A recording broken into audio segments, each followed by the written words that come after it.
बता चुकी है बच्चों कि एक बार फिर उतनी बात को कह दे रहा हूँ कि भाई न्यूक्लियस रहता है सेंटर में। और इसमें बोर थ्योरी में हमने ब्रैकेट में लिख भी लिया है कि बोर के जो भी कैलकुलेशन थे वो कैसी स्पीशीज़ के लिए थे, हर एटम के लिए नहीं थे, ऐसी स्पीशीज़ के लिए थे जिनमें एक ही इलेक्ट्रॉन हो। न्यूक्लियस में प्रोटॉन कितने भी हो उसकी हमको टेंशन नहीं है। तो नंबर ऑफ प्रोटॉन्स कौन बताता है? Z, और हर प्रोटॉन पे चार्ज होगा E, तो अंदर चार्ज क्या होगा बच्चों? Ze। ठीक है। बाहर कौन रिवॉल्व कर रहा है बच्चों फिक्स्ड ऑर्बिट में? इलेक्ट्रॉन। और बोर थ्योरी केवल कैसे सिस्टम के लिए वैलिड है? जिसमें केवल सिंगल इलेक्ट्रॉन हो। ठीक है। लेकिन सर ये सिंगल इलेक्ट्रॉन घूम तो सर एक फिक्स्ड रेडियस में ही रहा है, तो सर ये रेडियस तो फिक्स होगा, बिल्कुल फिक्स होगा। अच्छा, अगर ये रेडियस फिक्स होगा सर तो इस पे जो अंदर की तरफ फोर्स लग रहा होगा इलेक्ट्रॉन पे और बाहर की तरफ फोर्स लग रहा होगा वो तो बराबर होगा। हाँ बेटा, बिल्कुल बराबर होगा। अंदर की तरफ जो फोर्स लगता है बच्चों उसे इंग्लिश में क्या कहते हैं मैं शायद बता चुका हूँ आपको, बोलना पड़ेगा, बोलना पड़ेगा। अंदर की तरफ जो फोर्स लगता है बच्चों उसे कहते हैं सेंट्रीपिटल फोर्स। बिल्कुल सही है। लिखा हुआ है सबने कि फिर से लिखवाऊं? लिखा है सर। अच्छा, जो बाहर की तरफ फोर्स लगता है उसे क्या कहते हैं बच्चों? Centrifugal force. क्या कहते हैं? बिल्कुल सही है। अभी जैसे ही आप लोग फिजिक्स में थोड़े से बड़े हो जाएंगे आप ये चीज़ों को फिजिक्स में और अच्छे से ड्राइव कर करके पढ़ते जाएंगे। मैं फिलहाल केवल निष्कर्ष यूज़ करके आपको चीज़ें समझाते हुए आगे बढ़ रहा हूँ। अच्छा बेटा, अंदर की तरफ जो फोर्स लग रहा होगा मैथमेटिकली ये सेंट्रीपिटल फोर्स किसके बराबर होगा? सर अंदर की तरफ तो दो चार्ज के बीच में फोर्स लग रहा होगा, क्योंकि सर ये भारी प्लस इस माइनस को अपनी ओर बुला रहा होगा। तो सर ये तो कूलम्बिक अट्रैक्शन है। क्या हम लोग ये जानते हैं कि कूलम्बिक अट्रैक्शन मैथमेटिकली किसके बराबर होता है? हाँ सर, ये बराबर होता है के Q1 Q2 upon r square, where K is proportionality constant, Q1 and Q2 are the magnitude of both the charges and R is the distance between charge. इतना जानते हो तो ठीक है, नहीं जानते तो आप जान गए। कोई दिक्कत किसी को? बोलना पड़ेगा। ठीक है। बाहर की तरफ जो फोर्स लग रहा है बच्चों उसे कहते हैं, फिर से मैं नाम सुनना चाहूँगा, क्या बोलते हैं इंग्लिश में? Centrifugal force. और सेंट्रीफ्यूगल फोर्स आप लोग सर्कुलर मोशन में फिजिक्स में पढ़ेंगे और डिराइव कर लेंगे। सेंट्रीफ्यूगल फोर्स बच्चों बराबर होता है mv²/r के। अच्छा, अब मैं यहाँ तक तो शायद आपको कल बता चुका हूँ, यहाँ के मैं आगे बढ़ रहा हूँ। अब इतना सब लोग ने लिख लिया, हटा दूँ? बोलना पड़ेगा सबको। Yes sir. ठीक है बच्चों। अब बच्चों नेक्स्ट लाइन से सबसे पहले मैं आपको एक जानकारी दे रहा हूँ। हम सारा का सारा यूनिट जो है फिलहाल CGS सिस्टम में पुट करेंगे। क्यों? क्योंकि CGS सिस्टम में पुट करने का एक फ़ायदा है बच्चों, CGS सिस्टम में जो कांस्टेंट K है ना कूलम्बिक अट्रैक्शन का, उसका वैल्यू 1 होता है। तो अगर ऐसा है सर तो फॉर्मूला क्या बन जाएगा हमारा? ऊपर से तो और करके लिखेंगे, K तो 1 हो गया सर। Q1 मतलब न्यूक्लियस पे कितना चार्ज है बच्चों? Ze। Hello hello hello. Yes sir. Q2 electron पे कितना चार्ज है बच्चों? E। मुझे प्लस माइनस से मतलब नहीं है क्योंकि मैं तो प्लस माइनस के चक्कर में ही तो उस पर अंदर की तरफ फोर्स लग रहा है। मैंने वेक्टर मन में ही सोच लिया तो मुझे साइन लगाने की ज़रूरत नहीं है। अपॉन बच्चों दोनों का बीच का डिस्टेंस मैंने R माना है तो अपॉन R²। ये हो जाएगा बच्चों कूलम्बिक अट्रैक्शन। बोलना पड़ेगा, बोलना पड़ेगा। Yes sir. It will be equal to बच्चों mv²/r। यहाँ तक लिखो और बड़ा आसानी से सबको दिख भी रहा होगा सर। सर देखो ये स्क्वायर और ये R कैंसिल हो जाएगा। तो नेक्स्ट लाइन से लिखेंगे और करके। हटा दो इसको, आगे बढ़ूँ? कोई रोक रहा है? सर एक मिनट रुक गया बेटा। Ze² बराबर हो गया mv² के। यहाँ से मैं v² का वैल्यू निकाल रहा हूँ, Ze²/mr। मैं आगे बढ़ रहा हूँ, कोई रोक नहीं रहा मेरे को। अच्छा बेटा, नेक्स्ट लाइन से मैं लिख रहा हूँ, हम लोग को शायद नेक्स्ट लाइन से लिखेंगे अकॉर्डिंग टू बोर्स पोस्टुलेट। शायद आप एक फॉर्मूला जानते हो बच्चों। क्या क्या आप जानते हो बोर पोस्टुलेट से कि mvr बराबर होता है NH/2π के? जानते हो नहीं जानते? जानते हो क्या? Yes sir.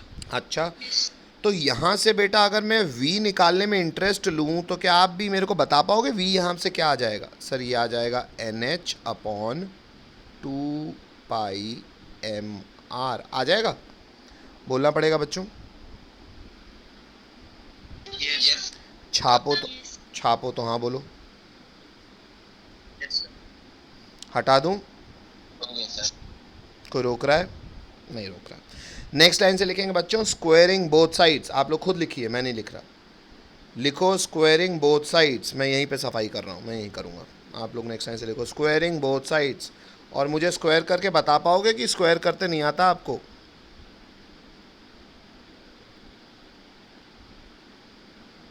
v square is n square h square upon 2 pi 4 pi square n square r square। कोई दिक्कत? हाँ सर। इसको बनाओ इक्वेशन, इसको इक्वेशन सेकेंड। मुझे ऊपर अपनी कॉपी देख के बताओ, इक्वेशन 1 में भी वी स्क्वायर निकाला है क्या? Yes sir. इक्वेशन 2 में भी वी स्क्वायर निकाला है क्या? यस। तो दोनों में एलएचएस में वी स्क्वायर है, तो दोनों के आरएचएस बराबर हो जाएंगे क्या? इतना आता है आपको मैथ्स? Yes sir. अच्छा, यस। तो नेक्स्ट लाइन से लिखो बाय इक्वेशन 1 एंड 2। हाँ, बाय इक्वेशन 1 एंड 2। मैं इसी में संशोधन कर रहा हूँ, मैं मास्टर हूँ, मैं कर सकता हूँ। आप लोग ईमानदारी से लिखिएगा बाय इक्वेशन 1 एंड 2। इक्वेशन 2 से वी स्क्वायर नेट नालायक, तुम लोग पूरा कॉपी में लिखोगे Z E square upon M R बराबर ये। कोई दिक्कत? बोलना पड़ेगा। जो जो कट रहा है मास्टर काटो, आर और स्क्वायर, एम और स्क्वायर। यहाँ से अब मैं पता है किस में इंटरेस्टेड हूँ? मैं इंटरेस्टेड हूँ बेटा आर निकालने में। तो और करके आर को इधर करो, बाकी सगली पंचायत को दूसरी तरफ फेंको। What are the panchayat master? बेटा H square upon 4 pi square M into E square. और ये पूरे को मैं यहाँ बाहर में रख रहा हूँ बेटा एन स्क्वायर, और नीचे में रख रहा हूँ जेड। ज़रा देखो रीअरेंज हो के यही आ रहा है क्या?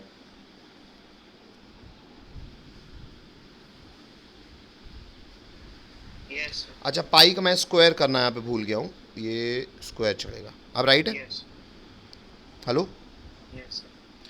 चेक हाँ करो बेटा, सर। सब लोग रीअरेंज करो, चेक करो। सर इतना ही आ रहा है क्या? दो ब्रैकेट में क्यों लिखा है सर? क्या बेटा? सर डायरेक्ट क्यों नहीं लिखा है, कॉमन बता, क्यों ले लिया है बिल्कुल बता मैंने? रहा हूँ बेटा, मैं बिल्कुल सही पूछ रहे हो, बिल्कुल बता रहा हूँ मैं। चलो, इतना हो गया, आगे बढ़ूँ? यस। यस। अब बेटा मैंने h square upon 4 pi square m e square अलग इसलिए लिखा है क्योंकि शायद आपको ये पता हो, नहीं पता हो तो मैं आपकी मदद करता हूँ। बेटा एच का वैल्यू आप जानते हो 6.626 इंटू 10⁻34। 4 जानते हो 4, पाई आप जानते हो 3.14, मास ऑफ इलेक्ट्रॉन आप जानते हो 9.1 इंटू 10⁻31 kg, ई आप जानते हो 1.6 इंटू 10⁻19 कूलम। मैंने इनसे अलग इसलिए रखा है क्योंकि these all values are constants. Hello hello. Yes sir.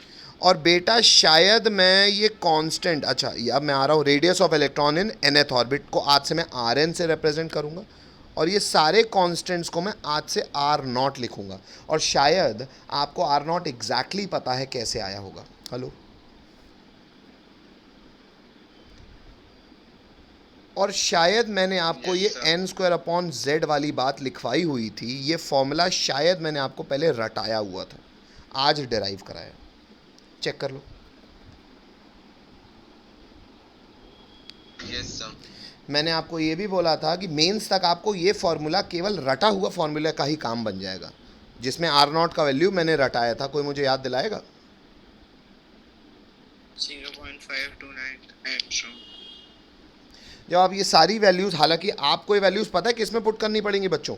CGS system में। पूछो क्यों? क्योंकि ऊपर मैंने के को 1 रखने के लिए सीजीएस सिस्टम अलाउ कर दिया है यहाँ पे, और फिर सीजीएस सिस्टम में सबको पुट करके वैल्यू निकाल के जब एसआई में चेंज करोगे तो ये यहाँ पहुँचोगे। तो बहुत मेहनत वाला काम था जो आपके लिए करके बैठा हूँ मैं।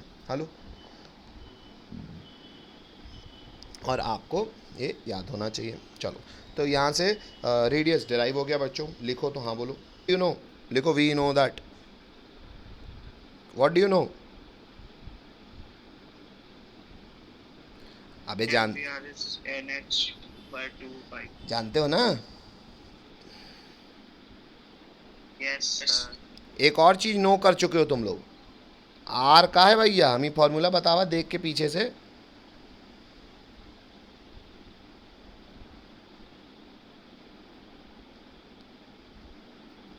आई स्क्वायर एम स्क्वायर आर। ये लिखे हो नहीं? Yes sir.